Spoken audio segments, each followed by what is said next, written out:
এটা কি মাশাআল্লাহ, এটা কবুতরের মাংস। এটা আরবি দোকান হামামের গোস্ত, মাশাআল্লাহ। হামামের মাংস। হ্যাঁ, কিরকম হয়েছে মাশাআল্লাহ। এরা নাম বলে দে। আজকে বাবুসি কে ফাঁকাইছে কে? আইয়ুব, আইয়ুব, মোহাম্মদ আইয়ুব। মোহাম্মদ আইয়ুব। ঠিক আছে, এখন একটু পর এটা খানা চলবো। এটা আমরা কোথেকে দিচ্ছি না কিনে এনেছি? না না, দুচ্ছি আঙ্গু মাদ্রাস না মাদ্রাস এখানে। না আহা, মাদ্রাস থেকে খানা আজকে কিন্তু সেই বলে। হ্যাঁ, একটা সামিস কই, সামিস একটু ইয়া করে চাইতে হতো। সামিসটা দিয়ে তো টেস্ট চলে।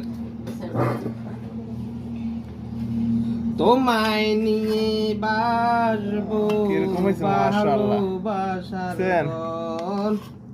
মাশাআল্লাহ। তেল দিছি না না, সেই হয়েছে সেই। বুঝা লাগে না করে মঞ্চে দেখে এবারে সাজা করব যারা যারা দেখেন তারা লাইক আর কমেন্ট করবেন কিরকম হয়েছে।